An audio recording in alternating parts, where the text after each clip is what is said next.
2005. Suara HP berbunyi. Halo? Assalamualaikum, Pak. Halo, waalaikumsalam, Dung.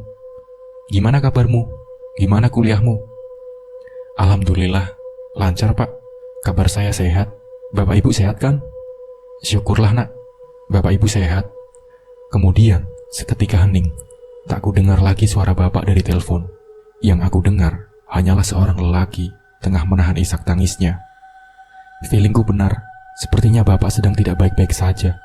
Sudah kuduga sejak ku angkat gagang telepon, suara dan nada bicara Bapak tidak seperti biasanya. Pak, Bapak kenapa? Nggak apa-apa, Nak. Kamu buruan pulang ya. Kalau bisa minggu depan, Bapak mau ngomong sama kamu. Iya, Pak. Insya Allah saya pulang minggu depan. Sejenak aku berpikir, bagaimana agar minggu depan bisa kupenuhi permintaan Bapak untuk pulang. Karena jujur saja, aku berkuliah sambil bekerja di kota metropolitan. Aku tidak ingin menambah beban Bapak yang hanya seorang sopir angkot di Jawa. Aku mengambil kerja paruh waktu sebagai seorang waiters di sebuah kafe di Jakarta Selatan. Gajinya lumayan, bisa aku kumpulkan untuk membayar uang semesteran dan biaya hidup sehari-hari. Di malam harinya, aku mencoba izin kepada pemilik kafe untuk mengambil cuti minggu depan. Syukurlah, atasanku itu sangat baik hati dan langsung mengizinkan. Singkat cerita, aku tiba di hari aku pulang. Aku menuju ke terminal bis dan naik bis jurusan kota P di Jawa Tengah. Aku menempuh perjalanan 8 jam. Sampailah aku di terminal kotaku, aku lanjutkan dengan naik ojek menuju rumah. Assalamualaikum. Aku membuka pintu rumah. Rumah terasa sunyi dan sepi. Aku menuju kamar Bapak dan Ibu. Karena tidak aku temui siapapun di rumah. Namun di kamar pun mereka tidak ada. Aku lihat jam sudah pukul 14.20 waktu Indonesia Barat. Aneh, biasanya Bapak sudah pulang dan Ibu selalu di rumah. Karena hanya seorang ibu rumah tangga. Mungkin sedang pergi ke tetangga, pikirku. Aku pun merebahkan tubuhku di kamarku. Sudah 2 tahun aku tidak pulang kampung. Rumah ini terasa masih sama. Baunya, suasananya, kehangatannya, tak banyak yang berubah. Sampai tak terasa, aku memejamkan mataku dan terlelap dalam tidurku. Nak, bangun nak, udah maghrib loh ini. Suara ibu membangunkanku. Benar saja, aku mendengar lantunan azan maghrib. Aku bergegas mandi kemudian sholat. Kemudian Bapak menghampiri aku, yang sedang asik nonton TV sambil makan cemilan. Nak, setelah ini temani Bapak tahlilan ya, di rumahnya Bu Sri. Tahlilan ada apa, Pak? Tanyaku penasaran. 3 hari yang lalu anaknya, si Sulis meninggal, terkena penyakit diabetes. Batinku. Sulis adalah teman kecilku. Kami bersama-sama sejak umur kami masih 2 tahunan, sampai di bangku SMK. Aku agak terkejut, karena Bapak sama sekali tidak memberi kabar kepadaku kalau Sulis meninggal. Kata Bapak memang sengaja tidak memberitahu karena tidak ingin mengganggu pikiranku. Dan akhirnya aku berangkat menuju rumah Bu Sri. Di sana sudah banyak berkumpul bapak-bapak. Tak lama setelahnya, tahlilan pun dimulai. Dimulai dengan membaca Al-Fatihah bersama-sama yang dipimpin oleh Pak Ustadz. Setelahnya membaca Yasin dan dilanjutkan dengan bacaan tahlil. Orang-orang desa umumnya akan memejamkan mata sambil menggoyangkan kepalanya ke kiri dan ke kanan ketika membaca lafaz La ilaha illallah yang diulang-ulang. Saat itu, aku yang tidak terbiasa hanya sedikit menunduk dan memandang ke seluruh bapak-bapak di sana. Semua terlihat kusyuk, ada juga yang mengantuk. Tiba-tiba, telingaku berdenging sangat kencang sampai terasa nyeri. Saking sakitnya, aku sampai refleks menutup telingaku dengan kedua tanganku. Aku mendesis kesakitan, namun anehnya, Bapak yang ada di sampingku sama sekali tidak bergeming, padahal aku mengadu cukup keras. Bapak tetap fokus membaca tahlil. Lalu samar-samar, aku melihat ke arah kaca jendela, karena kebetulan aku duduk di depan kaca jendela yang mengarah langsung ke teras dan halaman depan. Di sana, aku melihat bayang-bayang putih berwujud pocong, dan wajah itu, aku mengenalinya. Dia adalah almarhum Sulis temanku. Wajahnya hitam, menatapku nanar. Ada gambaran kesedihan yang tak mampu dia sembunyikan. Tak lama setelah itu, sosok Sulis menghilang. Seketika itu pula, denging di telingaku berhenti. Tahlilan pun selesai. Seperti biasa, keluarga Sulis membagi-bagikan nasi berkat. Aku dan Bapak pun bergegas pulang. Rumahku tidak terlalu jauh, hanya berjarak 4 rumah saja. Sesampai di rumah, aku mulai membuka obrolan. "Pak, sebenarnya Sulis meninggal kenapa sih?" Tanyaku sembari membuka toples cemilan di meja depan TV. "Kan sudah tak bilangin, dia kena diabetes akut loh," jawab bapak. Karena malam semakin larut, aku memilih tak melanjutkan pertanyaanku kepada bapak. Aku masuk ke kamarku dan berniat untuk tidur. Namun, sudah setengah jam berlalu, aku belum juga bisa tidur. Bayang-bayang sosok Sulis selalu muncul di ingatanku. Jam sudah menunjukkan pukul 11 malam. Aku mematikan lampu bolam yang ada di kamarku. Namun masih terdapat sorotan rembulan yang masuk melalui kaca jendela kamarku. Jadi, kondisi cahaya di kamarku menjadi tamaram. Kebetulan ranjangku berada di samping jendela. Posisi jendela ada di kakiku. Jadi aku tidur menghadap ke arah jendela dan lemari. Tiba-tiba, ada yang mengetuk kaca jendelaku. Perlahan aku mendekati jendela, berusaha mengintip apa yang ada di luar. Jujur, sebenarnya sangat merinding. Jelas aku mulai takut kala itu, karena sejak di rumah Sulis tadi pun sudah diperlihatkan sosoknya. Namun aku memberanikan diri untuk sesegera mungkin melihat keluar jendela, dan tidak ada siapa-siapa, tidak ada apa-apa. Aku pun terlelap tidur. Keesokan harinya, ketika aku baru saja bangun, aku melihat ibu dan bapak berlari keluar rumah. Di luar rumah juga sudah ramai, beberapa warga yang sedang kalang kabut. Bu, ada apa bu?" Tanyaku berusaha mencegat ibu yang wajahnya memerah.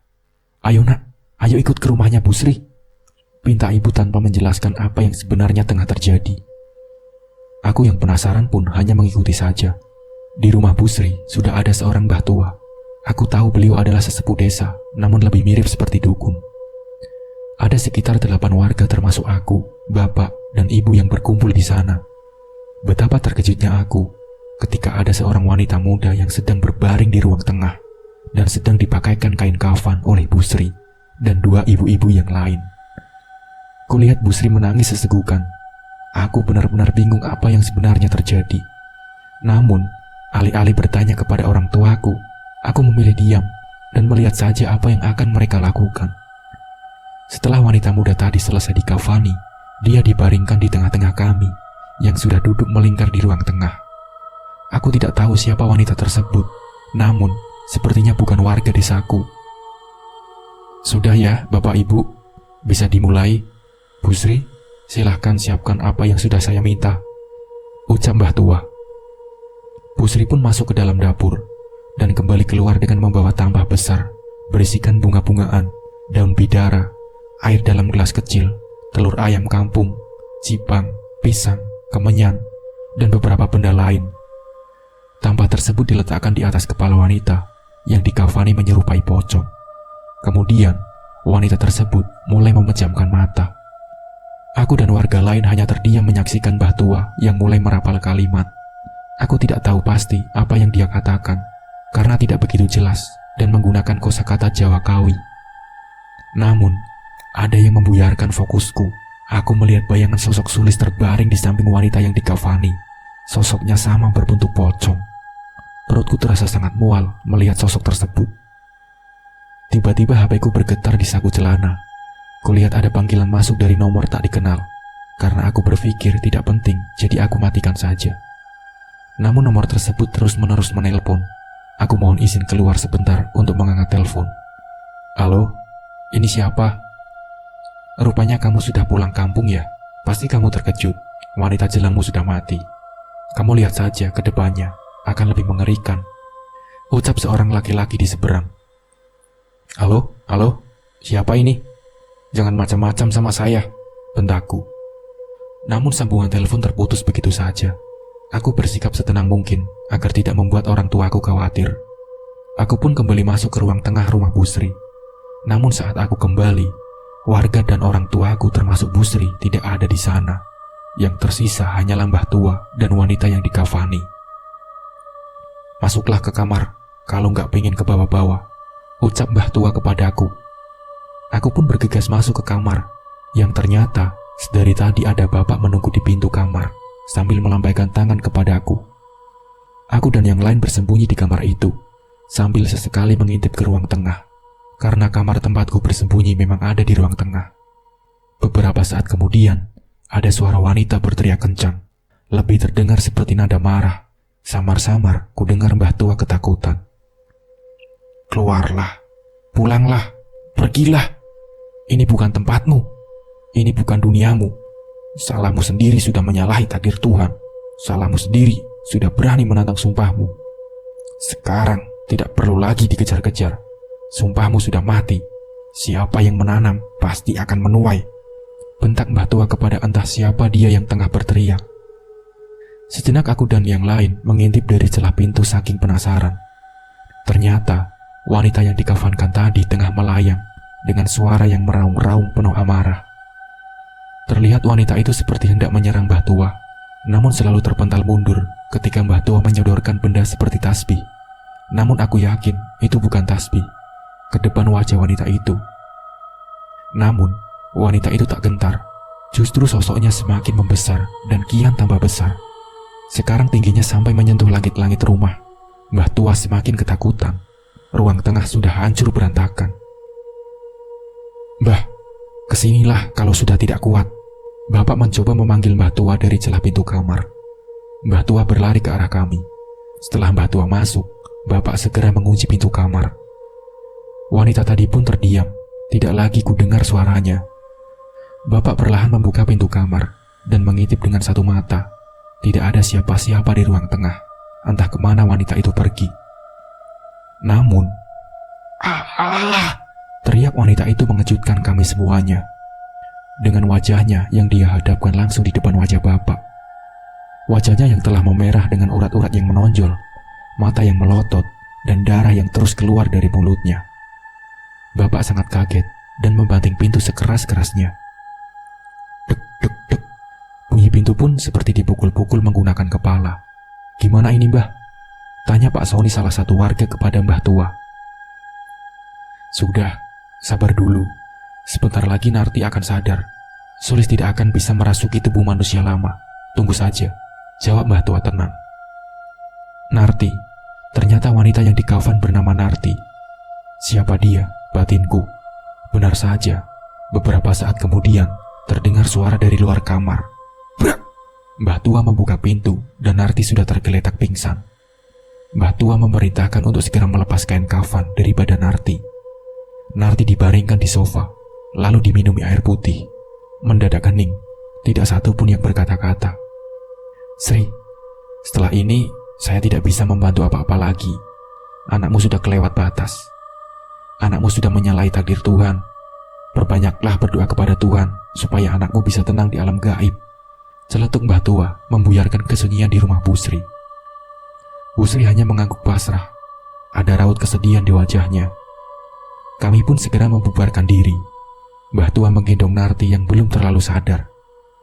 Sesampai di rumah, aku membuka obrolan dengan ibu yang hendak memasak. Bu, tolong jangan ditutup-tutupi lagi. Sebenarnya apa yang terjadi kepada Sulis? Kok bisa begini?" tanyaku mendesak ibu. Awalnya ibu masih menolak untuk bercerita, namun aku terus memaksa. Akhirnya, ibu menceritakan apa yang terjadi kepada Sulis. Nah, di sini, aku akan menceritakan dari sudut pandang ibu. Sulis, ibu tahu betul bahwa dia adalah teman dekat anakku. Mereka sudah bersama-sama sejak mereka umur 2 tahun. Bahkan dulu ketika aku dan Bu Sri hamil anak kami sempat punya rencana untuk nantinya ketika anak kami dewasa, kami akan menjodohkan mereka. Bukan tanpa alasan, Bu Sri pun karibku sejak bangku SMP, sampai akhirnya kami sama-sama menikah dan hidup bertetangga. Sulis adalah gadis yang manis, matanya kecil, hidungnya mancung dengan lesung pipit yang menawan. Dulu aku sangat berharap bahwa kelak Sulis akan menikah dengan anakku Kidung. Namun, sejak Kidung merantau ke Jakarta untuk kuliah, sepertinya hubungan mereka berdua menjadi renggang. Kidung jarang pulang kampung, sedangkan Sulis telah bekerja di sebuah koperasi rumah sakit daerah. Mereka sama-sama sibuk, mungkin tidak pernah sempat saling melempar kabar. Akhirnya, pada akhir tahun 2004, aku dan Bu Sri sempat berunding kecil-kecilan. Kami berencana untuk mengkomunikasikan niat baik kami kepada Sulis dan Kidung. Aku ingin setelah Kidung wisuda, segera melamar Sulis untuknya. Namun, pada pertengahan Maret 2005, ada berita kurang baik geger di desa. Kabarnya, Sulis terpergoki berzina dengan seorang pemuda di gubuk tengah sawah, tak jauh dari rumahnya. Namun meski begitu, Sulis masih mengelak bahwa dirinya tidak berbuat asusila. Dia mengakui bahwa memang sedang berpacaran dengan seorang pemuda di gubuk tengah sawah malam itu. Namun mereka hanya sebatas ngobrol santai dan menikmati semilir angin di sawah. Berita cepat menyebar dari mulut ke mulut, maklum orang desa.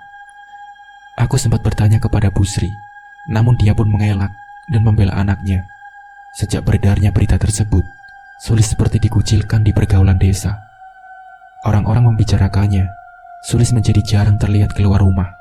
Dia keluar hanya ketika berangkat dan pulang kerja. Busri pun memilih menarik diri dari lingkungan sekitar. Yang masih biasa serawung atau kumpul-kumpul hanyalah Pak Rizwan suaminya. Pak Rizwan selalu bersikap seolah tidak terjadi apa-apa dengan anaknya. Sampai suatu ketika, saat Pak Rizwan ronda bersama ketiga warga lain, Pak Rizwan dibuat marah besar karena celetukan dari salah satu teman rondanya, Pak Edi. Pak Edi secara sadar mengatakan bahwa anaknya mirip seperti wanita jalang, tidak punya sopan santun. Pak Edi juga memojokkan Pak Rizwan agar Pak Rizwan selalu menjaga anak gadisnya serta mengajarkan pentingnya harga diri. Terjadi perdebatan panjang malam itu. Warga sekitar rumahku ramai dibuatnya karena Pak Rizwan dan Pak Edi sempat baku hantam. "Jangan berani menjelek-jelekan anakku. Anakku tidak melakukan hal seperti itu. Anakku cuma kena fitnah dari mulut-mulut laknat kayak kalian-kalian semua." Pak Rizwan mengamuk pada malam itu. Padahal banyak warga yang menonton perdebatan mereka. Setelah dipisahkan oleh warga, Pak Rizwan buru-buru pulang dan menanyakan secara terang-terangan kepada anaknya.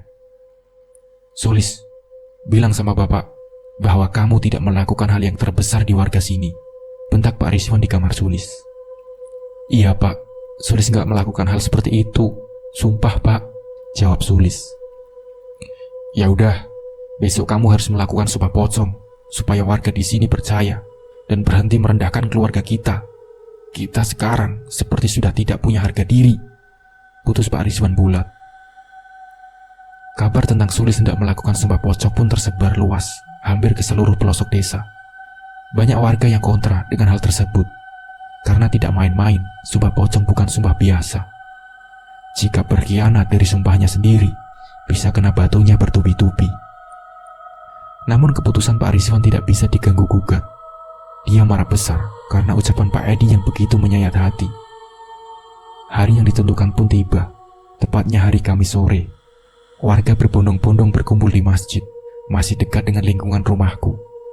Aku dan suamiku juga turut menyaksikan. Sulis sudah terbaring di dalam masjid dengan berbalut kain kafan, didandani persis seperti pocong. Lalu di sana ada Mbah Gandon, Mbah Tua, sesepuh desa, yang sudah bersiap membimbing ritual sumpah pocong. Ada pula Pak Ustadz yang ikut mendampingi. Busri sebenarnya ragu dan tak tega bila anaknya sampai harus melakukan sumpah pocong. Namun bagaimana lagi? Pak Rizwan yang temperamental tidak bisa dielak lagi kemauannya.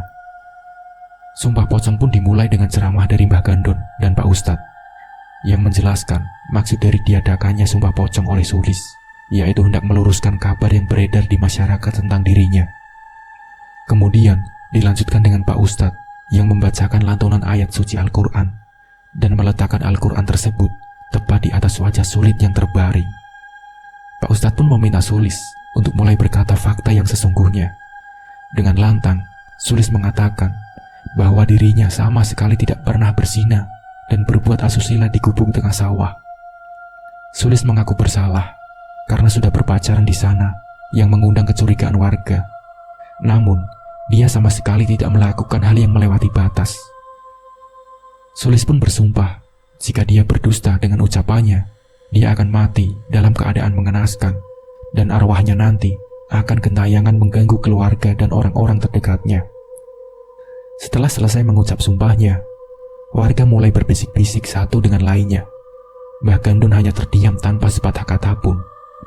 Pak Rizwan dan Busri juga hanya tertunduk lesu, sadar bahwa mereka pun sebenarnya tidak yakin yang diucapkan pada anaknya adalah sebuah kejujuran. Sumpah pocong sudah dilakukan, namun hasilnya nihil. Warga desa tetap menggibah Sulis. Terlebih ada desas-desus baru, katanya Sulis hamil. Hal tersebut diketahui oleh tetangga samping rumah Sulis persis, yang tidak sengaja mendengar percakapan Sulis dan Busri. Katanya, Sulis memohon maaf sebesar-besarnya kepada ibunya, karena dia sebenarnya telah berzina dan saat itu telah mengandung. Tetangganya itu bisa mendengar karena rumah mereka sangat berdekatan. Kabar kembali merebak dan semakin memburuk. Sulis sampai berhenti bekerja. Pak Rizwan dan Busri pun tidak pernah lagi terlihat batang hidungnya. Rumahnya selalu sepi, padahal warga tahu mereka ada di dalam. 3 bulan kemudian, tengah malam, aku sangat terkejut mendengar pintu rumahku digedor-gedor. Aku dan suamiku bergegas ke depan. Ternyata itu adalah Busri. Keadaannya sudah menangis sejadi-jadinya dan memohon pertolongan. Katanya, Sulis sakit keras, badannya telah lumpuh total, hanya mampu berbaring di ranjangnya. Matanya selalu melotot, ada borok di sekujur tubuhnya, padahal perutnya semakin membuncit karena janin yang dikandungnya. Busri memohon untuk mengantar Sulis ke rumah sakit, karena waktu itu hanya keluargaku yang memiliki mobil. Akhirnya, tanpa pikir panjang, aku dan suamiku mengantar Sulis saat itu juga. Sulis sudah seperti mayat hidup bila kulihat. Matanya terbuka, masih bernafas, namun tidak bisa diajak bicara dan tidak mampu bergerak. Borok di sekujur tubuhnya berbau sangat busuk. Sesampainya di rumah sakit, Sulis langsung ditangani oleh dokter. Hampir 3 jam kami menunggu hasil pemeriksaan dokter. Setelah itu, kami ketahui bahwa Sulis menderita diabetes akut yang membuat sekujur tubuhnya terluka dan bernanah. Setelah 1 hari dirawat, Sulis akhirnya menghembuskan nafas terakhir. Beruntung, kata dokter, janin dalam perutnya belum memiliki nyawa. Bentuknya pun belum sempurna. Busri dan Pak Rizwan sangat terpukul atas kematian Sulis. Warga yang ramai melayat ke rumahnya justru memperlihatkan kebengisan mereka. Bahkan tak segan saling berbisik satu sama lain dan berkata bahwa ini adalah bukti kedustaan sumpah Sulis. Mampuslah, orang sudah kepergok gitu kok ya masih ngelak. Malah berani-beraninya sumpah pocong. Ginilah sudah kena karmanya, ucap salah seorang warga di sampingku. Sulis segera dimakamkan. Malam harinya, seperti biasa, keluarga Sulis mengadakan tahlil 7 harian. Tepat di hari keempat setelah kematian Sulis, Kidung pulang kampung. Nah, sampai di sini sudut pandang Ibu Kidung sudah selesai. Kita lanjut ke sudut pandang Kidung. Aku mencoba mencerna apa yang diceritakan ibu, namun rasanya masih tidak percaya bahwa Sulis seperti itu. Memang, aku sempat ada perasaan suka saat SMK, namun perasaan itu sudah pudar sejak aku merantau di Jakarta.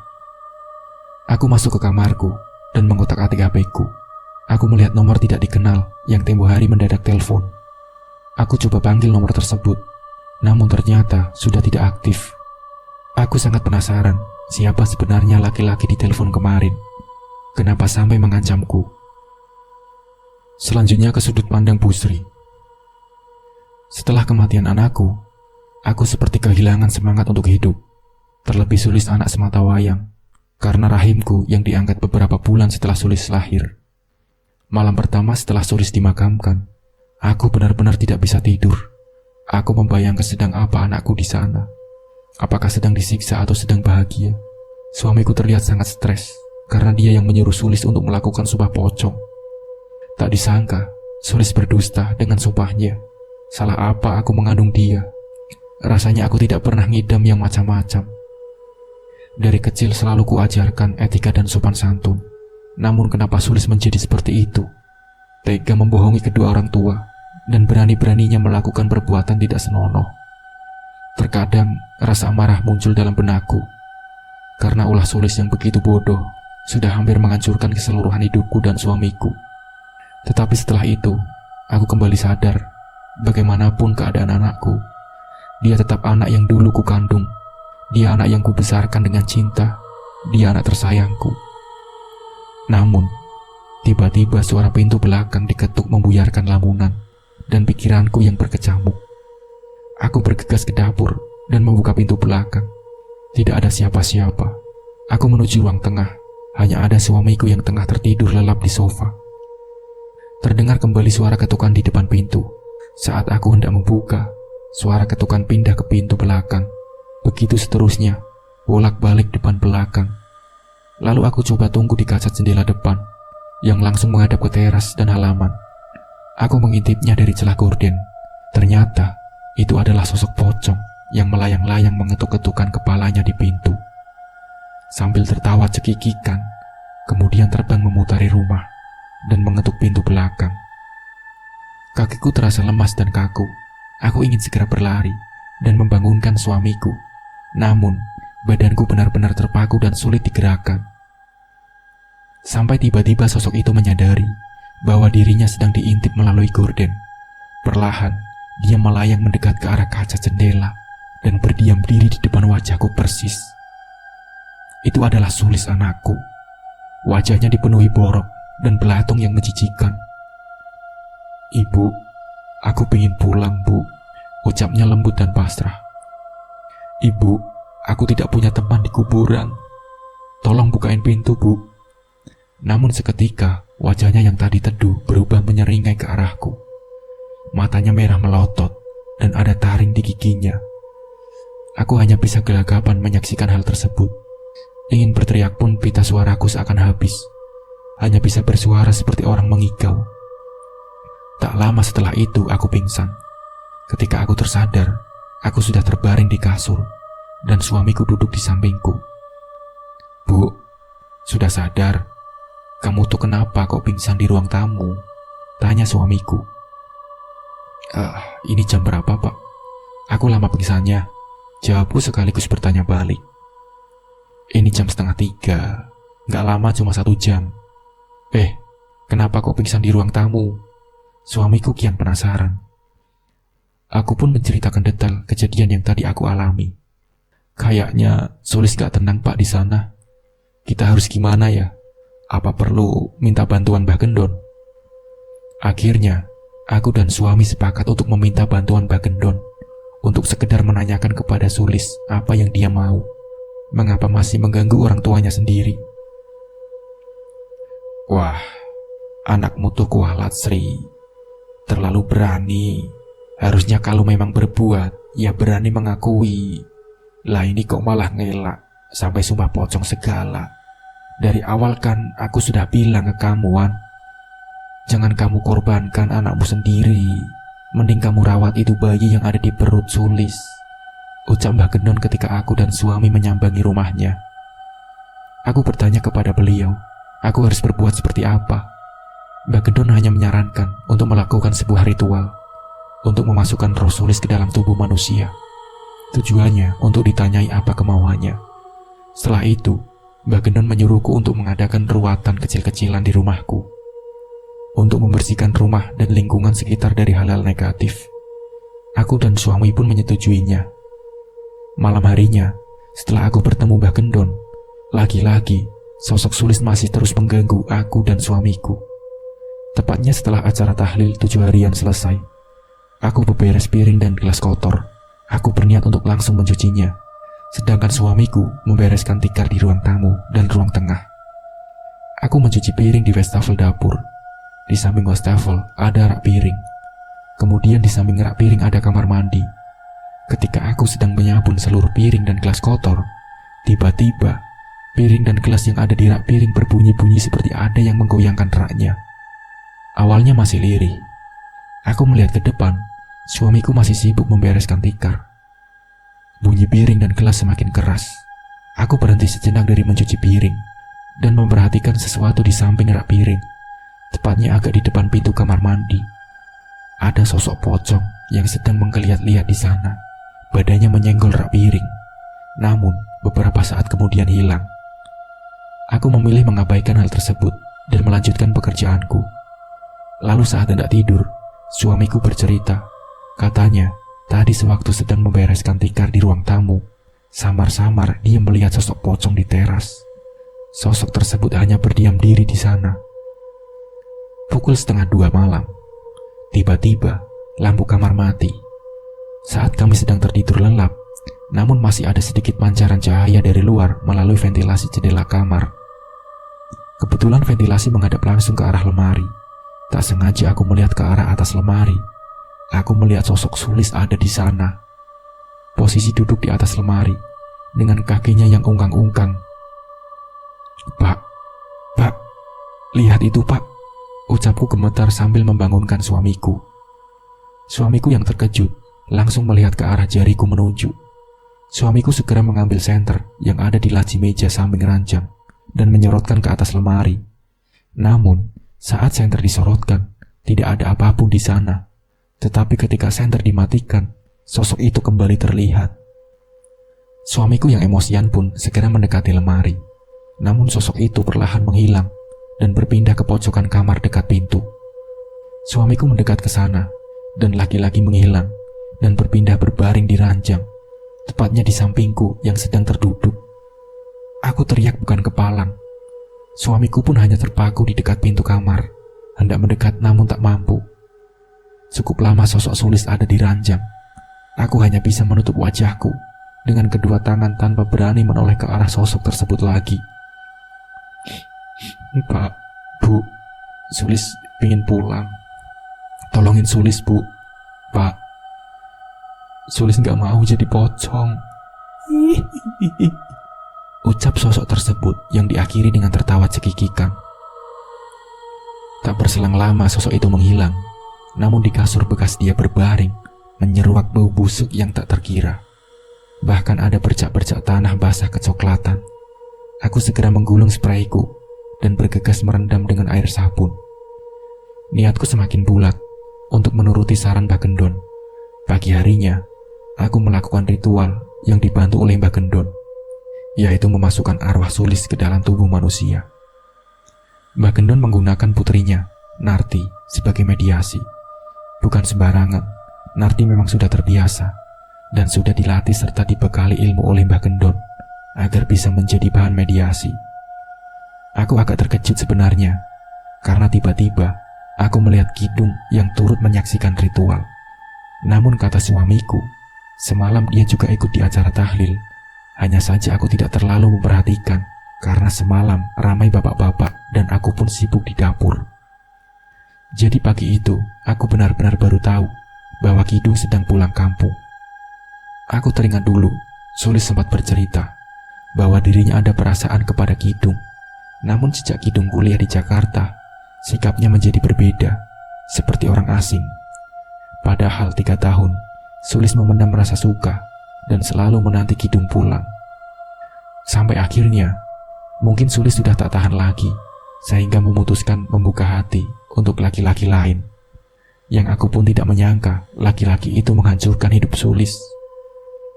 Nah, sampai di sini sudut pandang Bu Sri selesai. Kembali ke sudut pandang Kidung. Beberapa hari setelah aku menyaksikan ritual di rumah Bu Sri, aku melihat keluarga Bu Sri mengadakan ruatan. Bu Sri mendirikan taruk kecil-kecilan. Beliau juga membuat gunungan buah-buahan dan sayur-sayuran. Gunungan tersebut diletakkan di teras rumahnya. Beliau mengundang warga desa untuk datang menyaksikan acara ruatan. Warga desa yang secara sifat alaminya memiliki rasa sungkan yang besar pun berbondong-bondong menyambangi rumah Bu Sri, meskipun sebenarnya aib mengenai Sulis masih menjadi perbincangan hangat. Aku ikut dengan bapak dan ibu yang kebetulan mereka membantu proses ruat. Ibu membantu di dapur, sedangkan bapak membantu menyiapkan kebutuhan lain yang lebih mengandalkan fisik. Kalau orang desa bilang Bu Sri sedang punya gawe, maka kewajiban seorang tetangga harus saling membantu. Aku memilih untuk menunggu sesuatu untuk dikerjakan ketika dimintai bantuan oleh siapapun yang ada di sana.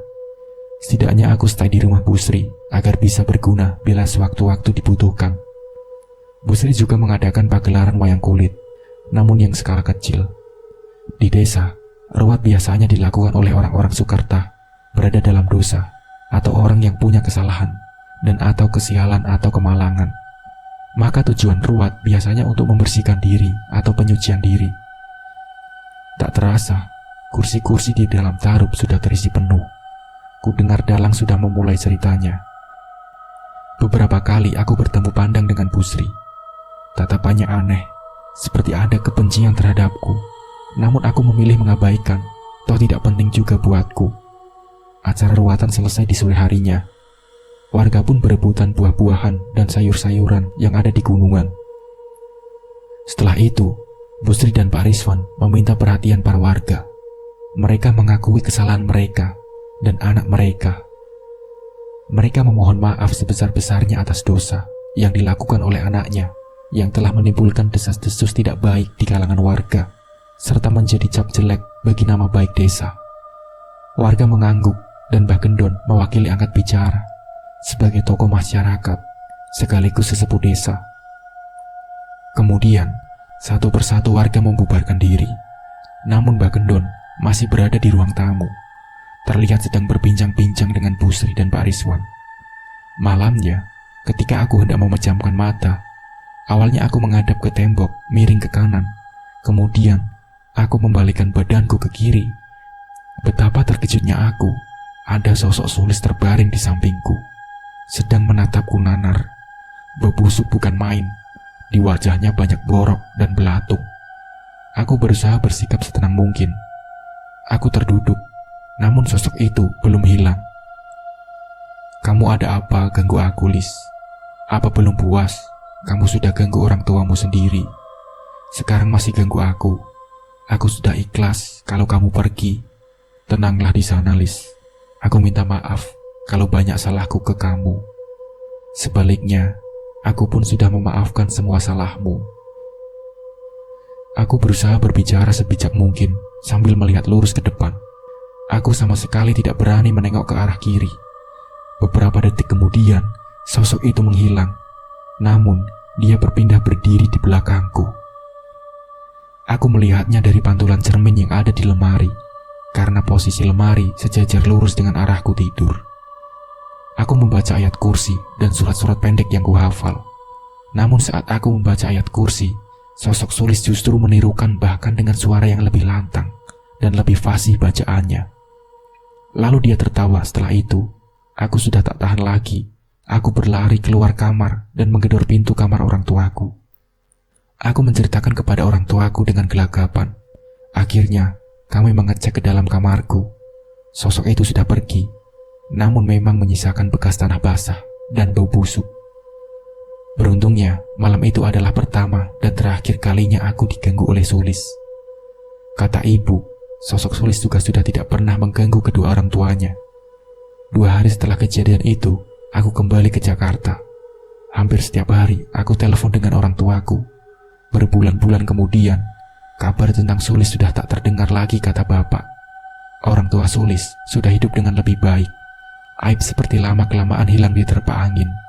Warga kembali tenang, desa kembali aman dan nyaman. Dan tentang siapa laki-laki yang menelponku saat sedang ritual di rumah Sulis, entahlah, aku tak tahu dia siapa. Aku tidak terlalu memikirkan. Toh sampai saat ini, aku baik-baik saja. Nah, seperti itulah ceritanya. Semoga bisa dipetik hikmahnya. Mungkin cukup sekian dari saya. Wassalamualaikum warahmatullahi wabarakatuh.